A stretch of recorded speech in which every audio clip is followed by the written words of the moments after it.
Voilà. Bonjour. C'est bon. Et dans cette session, à l'heure de la sieste, j'espère que vous n'allez pas dormir beaucoup. Et j'ai l'honneur de avant tout à Monsieur Lundin, à tous les organisateurs. Je viens d'une expérience de l'Espagne depuis pas mal de temps, 27 ans déjà, aux réserves marines à la petite pêche. Alors, je vais être très précise pour vraiment vous donner ce que je crois que c'est important de notre expérience pendant ces 27 ans où on a fait de la gestion le jour le jour à partir du ministère de la Pêche. Alors, toujours avec la pêche littorale, qui sont les demandeurs de ces réserves marines. Donc, c'est la gestion de la petite pêche qui nous a menés pour faire de réserves marines qui, le long, se sont trouvées aussi. L'autre mot que j'ai choisi, c'est des endroits de bon état environnemental. To another word which I will talk about, which is areas which are good from a meta-environmental point of view. It is areas of sea which are in good health, which is quite rare around the coast of Spain. So we started to do management, and we were able to measure all the outcomes. And then we have a third point, a third value, which I would like to share with you, seeing as today is the day of science.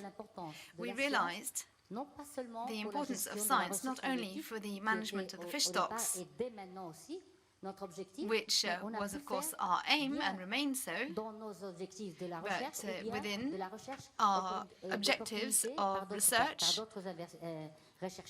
or for the creation of opportunities for other researchers. So the marine reserves are full of surprises.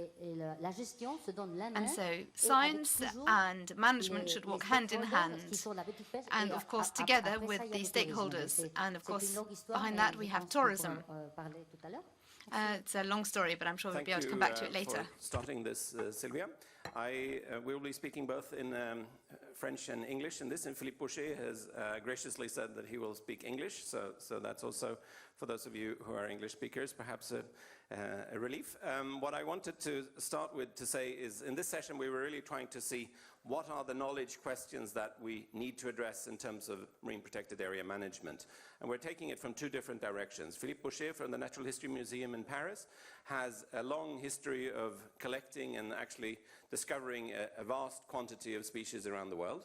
And I think he comes at it from the perspective of someone who's actually interested to understand why are things rare and why is it that nature is the way it is. Whereas I think Silvia comes at it from the user of the knowledge. How do we actually create these marine protected areas? And in your case in Spain, you've worked extensively in establishing a number of fisheries-related reserves.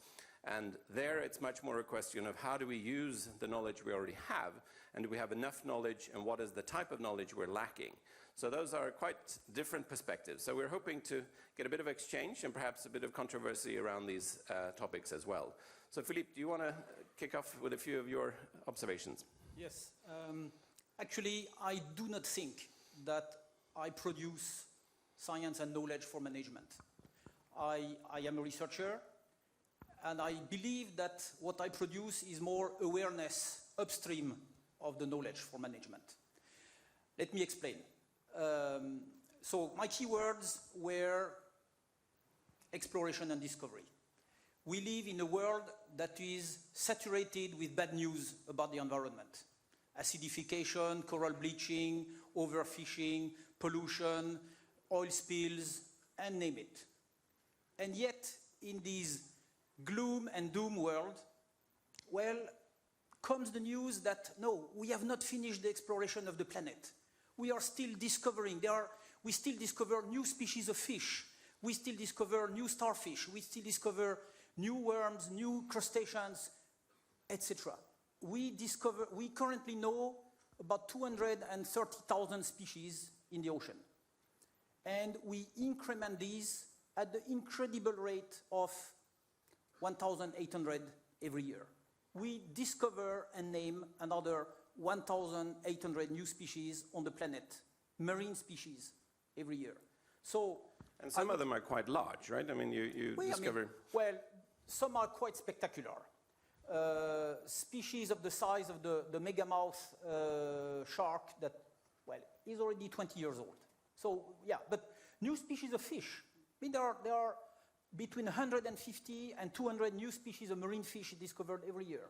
So, to me, it has been said this morning, oh, how much more knowledge should we have for conservation and management? Well, we can go on without the knowledge of that these species exist. However, the fact that we discover new species on the planet, I would say, brings good news, brings positive news. It encourages the public and the conservation professionals to think, hey, it's not all gloom and doom. We live in a world where that is still beautiful, that is still to discover. And I think, to me, as a scientist, of course, I love to discover unknown species, but I think the message to the general public, to you here, is a message of being positive about what remains of the beauty of the ocean. It's a positive message. I think this is a journey that a lot of people make themselves when, you know, as a young person, when you get to go into Marine Park and you actually discover it for the first time.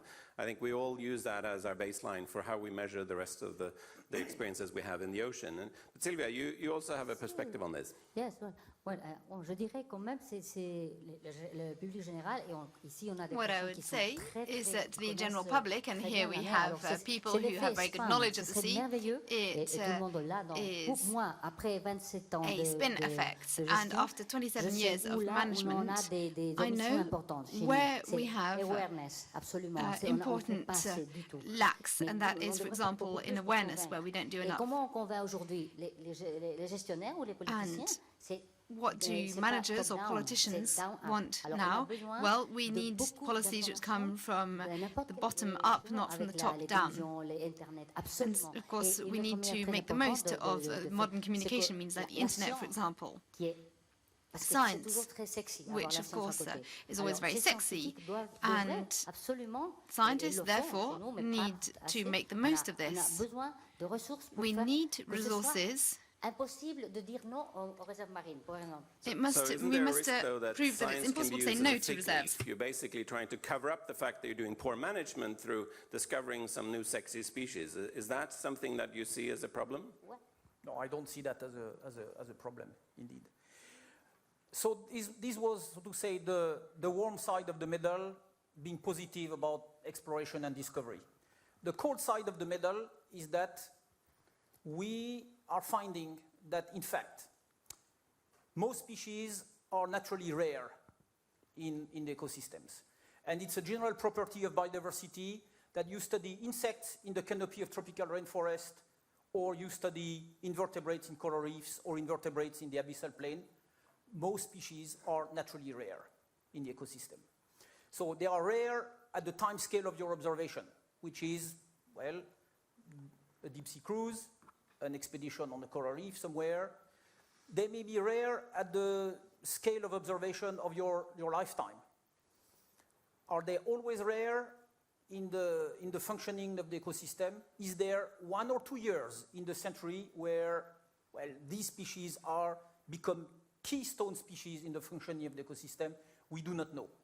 And I have used the tyranny associated with spatial heterogeneity. I'll come back to it later.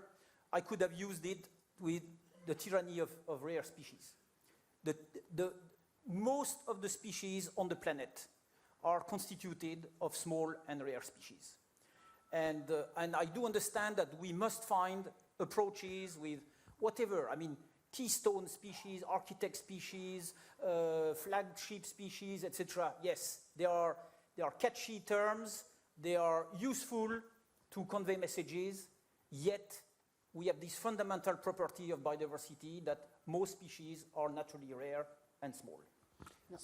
So yeah, okay. Oui, en plus de ça, il y a le phénomène de la raréfaction. We also have rarefication. So we have rare species and they are becoming even more rare.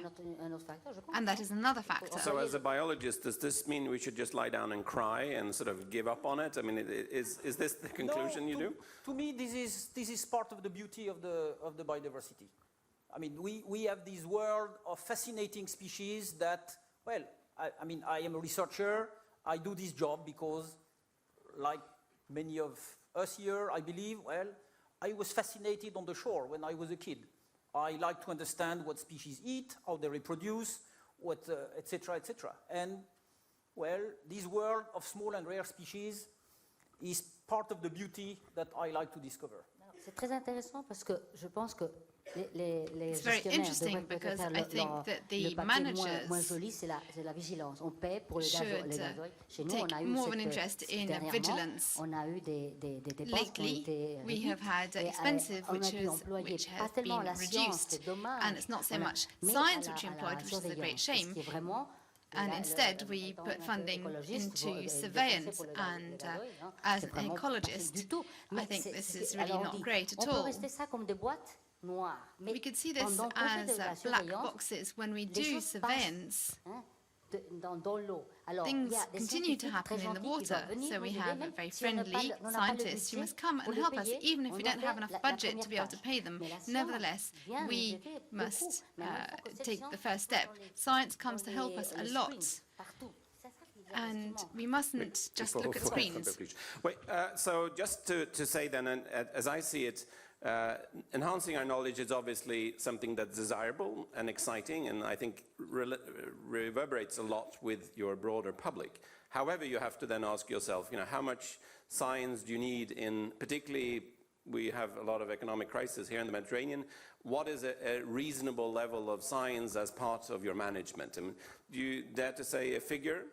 No, the science we lack is science of governance, and to be sound above the zero, to really think it's a win-win experience, as long as it's not too expensive, as long as we share that with young people, as long as we have these bridges with science, with less money than many times we can have, and as long as we have technique which helps us to do some surveillance, the more we go, less expensive. It's a win-win, but the main thing we are lacking is not maybe deep sea science, which in fact is lacking, is science of governance. I said, we are talking here, we won't go away before having this protected. And it's a question of, and fishermen, for example, I know, they're very proactive, more or less. They need some, times. But we should put a lot of emphasis in that kind of, in governance, talking with some deadlines. I think it's very important. It is science anyway, no? Science too. I guess you can argue it's science. I mean, some people would say it's much more communication, building of governance, and, it's a democratic process and negotiation, perhaps, to some degree.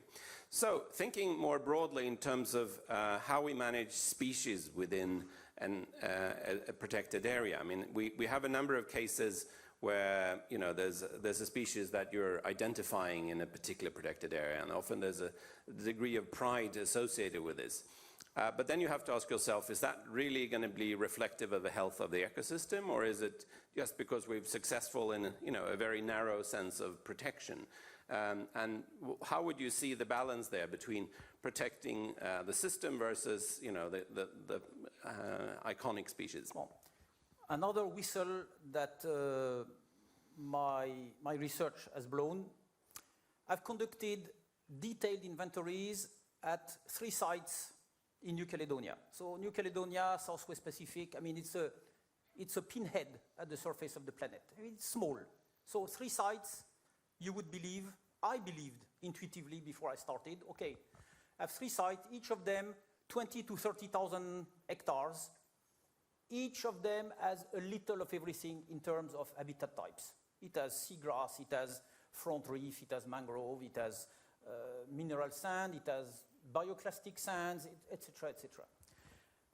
My belief before I started was that species that would be rare at one site could be maybe common or not so rare at another site, and vice versa, which means that when you do a superficial survey, you have the impression that, well, you have different composition, but when you do a deep survey, my belief was species lists would be fairly identical.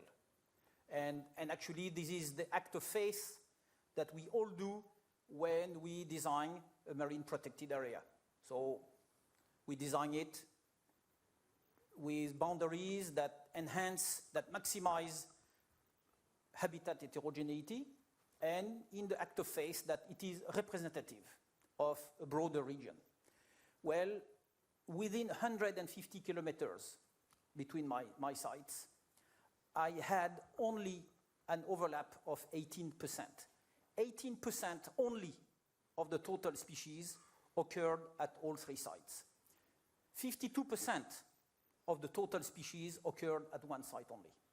So when you are an academic scientist doing exploration, it's fantastic. It's a boundless ocean to explore. When your job is to design, recognize a representative area, well, the message is hard to swallow. It means that even a 30,000 hectare site has no regional representativity at the level of within a radius of, I don't know, 500, 1,000 kilometers.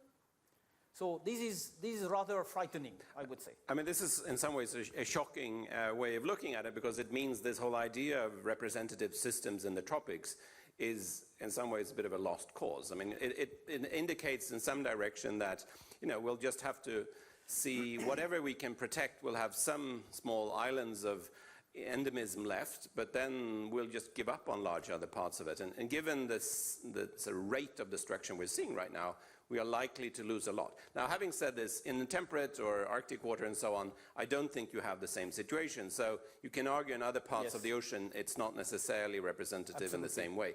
But in the deep sea, I think we're talking about also a huge amount of heterogeneity. The example I was giving was indeed complex tropical coastal ecosystem. In the deep sea, well, my deep sea experience is mostly with what is too deep for people here to call coastal, but it's also too shallow for what most people call deep sea. My experience has been mostly on the depth range between 100 meters and 1,200 meters, which is another cornucopia of discovery and exploration. And indeed, it reveals other disturbing facts. It's also a world of rare or very rare species. In microbiology, one of the findings of the last 20 years, with all the advent of massive molecular sequencing, is that there is a whole world of microbiology, of microbes, of microorganisms, that we did not suspect the existence of because we cannot cultivate them. In the lab, in our petri dishes, we don't know how to cultivate them. Before sequencing, what you could not cultivate didn't exist. With sequencing, well, we have this rare biosphere that has been revealed. What we are doing in our exploration of that 100 meter to 1,000 meter depth range, based on mollusks which leave post-mortem remains. You have the empty shells. Okay, you maybe seasonally or ecologically, they live at times and places where you cannot put your hands on them, but they tell you, hey, we are here, and you're not smart enough to catch us. Well, two-thirds of our catches in the 100 meter to 1,000 meter depth range are part of this rare biosphere. That's frightening, but it's also exciting. And Silvia, as a manager, how would you deal with this type of, how do you go out to fishermen and say, well, you know, you actually have 500 mollusks in this area and, you know, they don't exist down the coastline. You really have to stop this behavior. Is that something that will cut it with the fishermen? Well, en fait, on n'a pas tellement de problèmes dans le cas que je connais parce que la petite pêche, normalement, problems in the cases that I have knowledge of because of the type of fishing. C'est elle qui nous a permis souvent, ils demandent les pêcheurs la the fishermen who have often asked for the creation of nature reserves because they're worried about their fishing and they want an ecosystem which is in good health. Usually, what you're talking about is volcanic areas. We're talking about Canary Isles and the Mediterranean. And those are nevertheless systems which have been managed for quite a long time. qui commence à voir, quand on a les experts de l'Institut océanographique qui sont là, We have the experts in the Oceanographic Institute which are here who are doing a lot of work. C'est l'espèce, mais que le manière de vivre They are aware de plus en plus difficile. that it is the habitat of the animal which is becoming more and more difficult. And so they must start to think about the potential damage. So if you look into this further, it's a win-win experience. If we look at the area of leisure, for example, and the outcomes from science and from listing the different species is something which is great for research, but it is not crucial in order to convince people, because the fishermen are already convinced that they need to carry out management, that the first people to say that they shouldn't fish everywhere are the fishermen. But then, of course, we have other ecosystems which are fantastic in order to carry out research. And in the first few meters of water, you can see a lot of life forms. And for me, this is an example of governance at a small scale, in areas which are already quite favoured, where everyone is roughly in agreement. And further we go, the further people are convinced with yet new arguments. But the first important step is just to make a step in the right direction. But even if you don't have the research, what we need to do is to make a first step towards this kind of governance. That is what is important. And then, in terms of the state of health, that is something that we should set as an objective everywhere. We, of course, this of course requires a lot of investment, but we should go elsewhere because there's a lot of demand, and we could create management programs across a wider area and not as intensive in terms of investment. I think I like to communicate on the cultural value of the new species that are discovered, of the small and rare species. What do I mean with cultural value? I said we live in a world that's saturated with bad news about the environment, but we also live in a world where people are proud of their own culture, of their own language, of their own specificity, their own way of cooking, of making cheese, of brewing beer.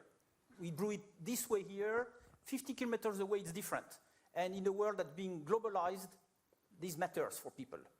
When you come back to them with new species discoveries, whatever insignificant is the new species, you tell them, hey, this was discovered on your territory, and it's known here and nowhere else on the planet. This is your heritage. It can survive, it can go to the next generation if you care for it. And I do not attach, of course, an economic value to that, but in the same way that people are proud of the words they use in communicating, well, they can be proud of these nuggets of biodiversity in their territory. So that's my way, I would say, of blending exploration and discovery with empowering the people through awareness of the uniqueness of their territory.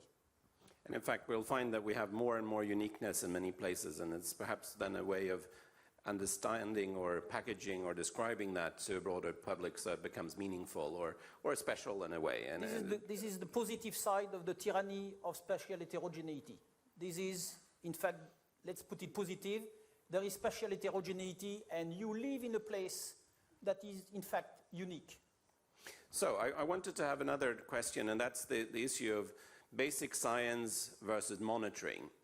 We've just been working very hard on a study of the Caribbean reefs, and we just came out with it now. It's called Status and Trends of the Caribbean Coral Reefs 1970 to 2012. Key author was Jeremy Jackson under the Global Coral Reef Monitoring Network. Now, one of our findings here, which is quite striking, we looked at about 35,000 reef surveys that's been made over this period, is that we, of course, see a very dramatic decline. So we've gone from a coral cover in the Caribbean around 1970, which was on the range of 50 to 60%.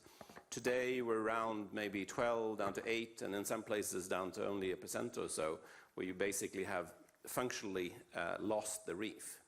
Now, the interesting thing here, and we like to pride ourselves that we're good at this, but of course tourism is the main industry in the Caribbean without any comparison. Fisheries dwarfs it. It's at a few percent of tourism. But at the same point, if we looked at all the trends, I mean, most people will tell you, well, it's all about climate change. Well, in fact, you know, before the last 10, 15 years, we didn't really have a climate signal whatsoever.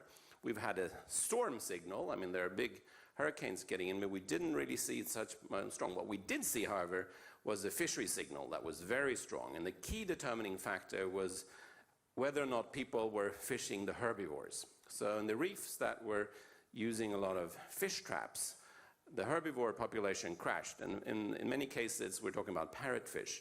And once you've lost your parrotfish, when there's a crisis of sort, be it runoff, be it a hurricane, be it a warming event, you basically see a collapse of the reef, and they don't recover. So it's very heterogeneous. Now we have some reefs that have 40% coral cover, and we have a number of them that are actually improving, whereas we have the ones that continue with the heavy fishing pressure, and we don't see it. Now, what's the message here? And of course, from my perspective, if we didn't have the long-term monitoring, we would never have seen it. We've had a lot of really smart scientists telling us all kinds of theories about what's happened, but have they really helped us as managers to improve the management of the park? So do you have some reflections on that? En tout cas, toujours revenant sur, moi je suis ciblée et alors je peux parler simplement un I'd like to petit stay peu very de ça, focused. mais souvent quand on fait And so I will only talk a des little about considérations this. sur la conservation, We talk c'est about souvent ou ne conservation. pas trop tripoter l'écosystème et Often we need surtout to not to revenir interfere too much with the ecosystem, and especially perhaps come back to what we were doing before, because fishing is one of the most traditional activities. When we talk about the culture of lobsters in mangroves, for example, that is something which is very new, and it is done on a large scale, and it's a monoculture. And so I'm not saying that we should do nothing. So perhaps it would be too easy to say we should go back to 5,000 years ago. But nevertheless, we need to study traditional activities. And then we also should walk hand in hand with tourism. Because, of course, tourists enjoy eating shellfish and seafoods which are native to the area and which are traditional. That's why I think that we should return to the culture of our ancestors, maybe 2 or 3 generations ago. And these knowledge bases which are beginning to be lost, and we're also losing the language. And especially in Spain, we are losing culture. The striking thing with the Caribbean reefs is, already in 1970, they were badly stressed. And in fact, they were in relatively bad shape. So they were sick at this point. What we had happen was with the opening of the Panama Canal, we certainly had an introduction of a number of disease vectors. And it wasn't really until there was massive introductions of diseases that this started to become a problem. Now, if you look at the Caribbean, it had actually been a closed sea, and the corals had been isolated there for a long period of time. So much as the American indigenous people were wiped out when the Europeans came out from diseases, it's not impossible that the same type of disease problem occurred in the Caribbean. So you had a stressed system, and there's actually very good accounts from the Caribbean already in the 40s with the British Imperial Fisheries agents said that, well, this is a badly managed reef, we can't possibly continue, the best thing to do is to get the fishermen out of the water. So already at that point, it was in a critical stage. So I think we also sometimes have a romantic idea that it was always better in the past. Well, in fact, in many places, it was pretty stressed already quite early. Anyway, Philippe, do you have any other thoughts about that? Well, maybe some closing thoughts, as far as I'm concerned. I started by being, I would say, enthusiastic and positive about the boundless world still full of discovery. At the same time, yes, we live in this very stressed world where, of course, everyone works for the better, for conservation. At the same time, I work in a museum. The museum has collections. My museum has collections of plants, mostly animals, from Australia that were collected in the beginning of the 19th century, are now extinct. Many archaeological museums around the world are still full of clay tablets written in cuneiform languages that can be read by 3 specialists that are overwhelmed. I see increasingly my work as a museum biodiversity explorer, as my duty is to document, keep track with specimens, with photo of living animals, with tissue clips, well, what is probably going to disappear. So I don't wish to send a message that is incredibly negative and so on, but come on, we live in a world that not only has this network of conservatories of cultivated plants, but we take another life insurance and we build the Spitsberg seed vault. In case there is a nuclear war, well, all electricity production stops, well, the Svalbard seed vault is a life insurance. I see more and more my work as, okay, it's not a life insurance, it's a dead animal insurance, but the role of museums has been since 200 years, since 250 years that museums have existed in the developed world. Well, I am building, regrettably, I believe that of what I collect today, despite my enthusiasm, despite my desire to engage people to identify themselves with these discoveries, I believe I am building the collection of future extinct species. Wow, that's quite an upbeat thought to leave us with. I'm afraid we're sort of running out of time. Do you have one last thing, Silvia, before we end? Let's be optimistic, but I would say that... No, let's be positive. No, I am positive, but I'm not optimistic. Well, let's talk afterwards. I'll try to convince you. Oh, But yeah, anyway, good health all over. You have big, some places, but we should always, awareness for the kids. Yesterday they said the curriculum is very important. A kid now going to school has to know that he is going to influence the sea, and the sea is helping him with. I think it's quite easy. The recipe is there, but there is. I'm very optimistic because there is a lot to be done, but we are not doing enough. So we only have to follow that effort. I would be very pessimistic if we were doing a lot of things and nothing is resulting. We are not doing enough, so let's be optimistic, or not. And don't sleep the siesta. All right, I think we will leave it there. Thank you very much. An applause for the panel.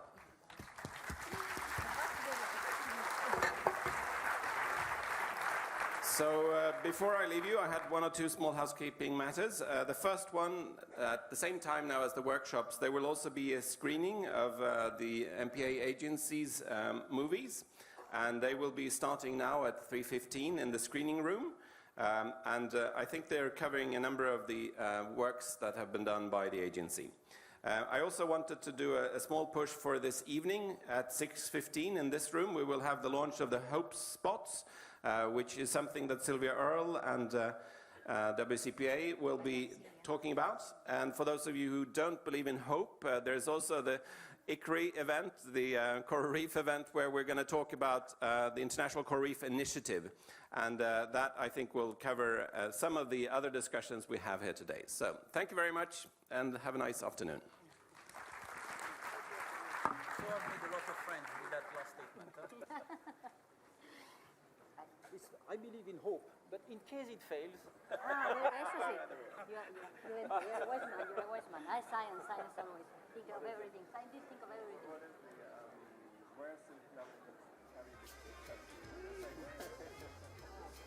Okay, well, thank you very much.